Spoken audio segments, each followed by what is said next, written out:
Hello,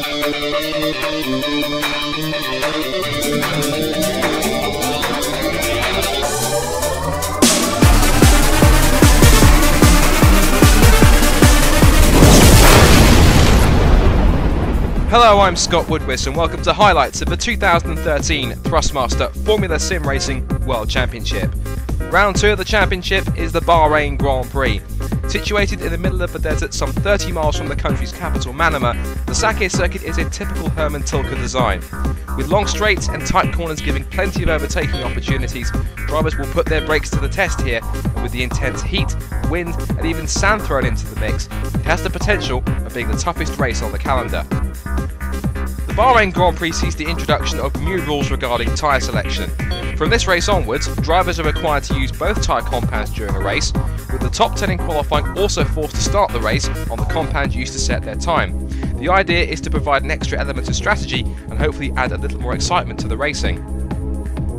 The new rules certainly brought an intriguing qualifying session. Bono Huis took his 30th career pole position and his first of 2013, ahead of Ivar Calames for GT Omega. Patrick de Wit would start 3rd for Crown 7 Netrex, with Go Speed's Morgan Morand in 4th. The biggest surprise was undoubtedly Pescara's Italian debutant Marco Zippoli, who shocked the entire paddock by reaching 5th fastest, ahead of Jack Keithley in 6th. Yannick Lapchan qualified 7th ahead of Philip Puschka in 8th, with John-Eric Saxon and Gerger Baldi electing not to set a time in Q2 to start in 9th and 10th. Twister Racing were disappointed not to make the shootout, with Rasmus Tarly 11th and Fredrik Nilsson 14th, surrounding Ash Racing's Jone Simoncic and BremGP's Dejan Kostadinov in 12th and 13th. Off the start, the front half of the field all managed clean getaways. Huis led through turn 1 ahead of Calames and de Wit, while Zippoli stunned Morgan Morand by taking 4th around the outside, causing the Frenchman to drop behind Keithley and Baldi to 7th. But behind them, carnage was ensuing. A start line incident ended the race for Blair Disley and both Ash racing cars, while Nilsson escaped with a missing front wing. Further on, Puschka clipped Kostadinov and spun, which put Tarly out of shape, causing Nagy to slam into the back of him. The Twister car was destroyed, and Tarly was out of the race. By the end of the opening lap, it became clear the top 3 had qualified on the soft tyre as they broke away from the chasing pack. Just behind, Saxon moved past Kostadinov for 8th through turn 4, which would mark the start of a race-long duel between the pair. Unfortunately, Twister's luck ran out completely when Nilsson called it quits on lap 2, and as a result, their race weekend was over. In 5th place, Marco Zippoli was causing a stir on his World Championship debut as he fended off a recovering Morgan Morand. The young Italian showed he wasn't going to be intimidated and denied Morand a pass into turn 4, which briefly gave Gerger Baldi a look at 6th. Morand's experience eventually shone through as he snatched a position through the inside of turn 1 and immediately began chasing Jack Keithley. The following lap saw Zippoli's hard work come undone when he dropped a wheel on the exit curve of turn 7 and spun out across the runoff area. After an incredible start, the Pescara driver was down to 11th. Meanwhile, Go Speed's day suffered a hitch when Puschka's car suffered electrical problems, putting him out on the spot after just 5 laps. Lap 9 saw the soft tyre runners make their first stops, as Huis and Calames dived in together, with de Wit following a lap later.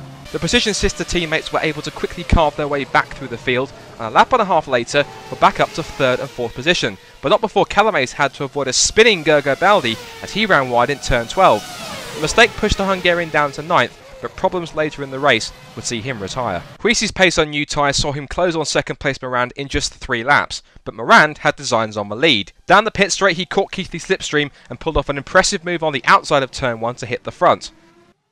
Keithley quickly released Huis into 2nd, and soon the fight was on between arguably the 2 fastest men in the championship. Huis did everything he could to pass the Go Speed, but Morand wasn't interested in handing his rival the place so easily. At one point, some questionable defending from the Frenchman caused Huis to nudge the back of his car, while Keithley looked on in anticipation. The battle quickly allowed Calames to close up, creating a fantastic 4-way scrap for first place. Huis finally pulled alongside on the pit straight after several attempts, and while Morand did his best to cover the line, Huis put his foot down to complete a masterful outside pass for the lead, as Calames relieved Keithley of 3rd behind before adding to Morand's suffering by stealing 2nd at the end of a lap. The second round of stops began in earnest as the hard tyre runners made their first stops, including Jack Keithley, who pitted as Huis and Calames made their second stops, causing both precision cars to narrowly avoid stacking behind each other. However, Morand had other ideas and elected to stay out 5 laps longer than his rivals. But this appeared to be a mistake, as he lost ground to Keithley during his stop, rejoining behind the Brit in 5th. the advantage didn't last long, as Moran quickly caught and passed the precision into the final corner a couple of laps later. Keithley tried to reclaim the spot into turn 1, but ended up swiping Moran's side pod, something the stewards would take note of. As the race ticked over the halfway point, Woodwiss had the race under control ahead of Calamaze, de Wit, Moran and Keithley. Behind them, Kostadinov looked to have 6th place all to himself, but an over-eager right foot caused a spin out of turn 10, and once again Saxon swept past, much to Kostadinov's frustration. Meanwhile, a small battle was developing for 9th between Yannick Lapchan and Marcel van der Linden. The positive driver first tried to pass into turn 1 and again into turn 4, but found the Frenchman wasn't going to be easy pickings. After running nose to tail for a few laps, van der Linden tried again into turn 4, but misjudged his braking and tapped the back of Lapchan's car, putting the Dutchman out of shape and spelling the end of his chances. Back at the front, Moran was charging and soon passed Calamaze for 2nd, but on lap 40 the first of 2 controversial incidents took place. In his attempts to reclaim the position, Calamaze dived up the inside of Moran into turn 8 and contact was made. While Moran did his best to fight back, running deep 2 corners later gave the GT Omega the place, for now at least.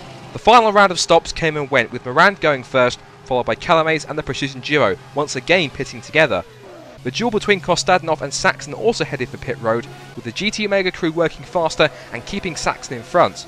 The battle resumed out on track, and as the pair moved past Marco Zippoli, Kostadinov thought about a move through turn 1, but Saxon coolly held his line and the position. Zippoli tried to hang on to the Brem GP car, but to no avail. The closing stages saw the Sakir circuit take its toll on the remaining drivers. Peter Varga suffered a bizarre incident while attempting to pass Giuseppe Marconi on the pit straight, which destroyed his Brem GP car. Jasco Spain's Spanish rookie Alex Diaz saw his first World Championship race come to an end when he stalled the car after spinning on the exit of turn 10, and Marconi's engine eventually expired, forcing him out of the race with just 3 laps remaining. With the end of the race in sight, Keithley was finding pace in the final laps and was rapidly catching 3rd place Moran, whose tyres were quickly falling away from him. Midway through the final lap, Keithley had caught the go speed and looked set to pass, but controversy was about to rear its ugly head. Making it 2 from 2 in 2013, Woodwiss picked up where he'd left off in Australia with his 3rd win in a row in the deserts of Bahrain. While he'd been made to work for it at times, he hadn't been allowed to run away with it completely, but still proved he was the man to beat. Eduard Calamaze took 2nd on the road after a brilliant drive to redeem himself for his bad luck in Melbourne. But behind, things were about to turn sour. With the final corner in sight, Keithley made a dive inside of Moran for 3rd. Moran closed the door and the pair made sharp contact, putting the go speed wide and out of shape and giving Keithley the final podium spot. The race was over, but the controversy was not. The stewards decided not only to disqualify Keithley as a result of the last corner incident, but to also hand Calamaze a 10-second penalty for his move on Moran on lap 40. This promoted the Frenchman into 2nd place and pushed the GT Omega down to 3rd.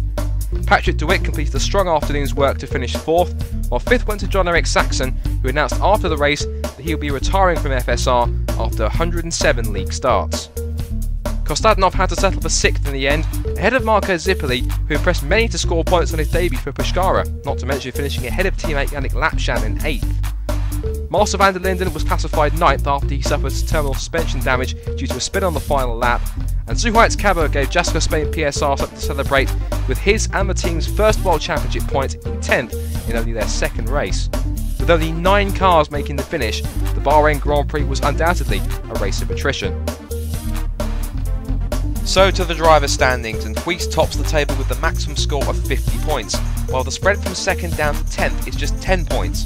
Kostadinov moves to 2nd on 20, while Moran gets himself off the mark to go equal 3rd with Keithley on 18, and Calamaze jumps to 5th, equal with Nilsson on 15. De Wit advances 3 places to 7th on 13 points, Lapchan sits 8th on 12, and Pushka and Saxon round out the top 10, both on 10 points. The constructor standings are just as varied. Precision extend their lead with 68 points, while Moran's podium helps Go Speed leap to 2nd on 28. The biggest winners from Bahrain were GT Omega, as they moved straight into 3rd on 25 points, 5 points ahead of Brem GP on 20, while the biggest losers were Twister, whose non-score here drops them from 2nd to 5th, still on 19 points, but now tied with Netrex, and both just 1 point ahead of Pescara on 18. Biocross Positive sit 8th now on 4 points, and Jasco Spain PSR grab a single point to hold 9th. Fast and Speed are yet to score, as are Ash Racing, whose cars have completed just 6 racing laps over the first 2 rounds. A nightmare start, and one they will hope will only get better from now on. The next round will be the Chinese Grand Prix at the Shanghai International Circuit, and you can watch that live as it happens by going to simrace.tv on May the 5th. Qualifying takes place at 4:15 PM GMT, with the race start at 5 o'clock. Until then, you can visit our forums at racedepartment.com for more league information, and as always, you can follow us on both Facebook and on Twitter. We hope you've enjoyed today's highlights. I'm Scott Woodwiss, and we'll see you next time for round 3 of the 2013 Thrustmaster Formula Sim Racing World Championship.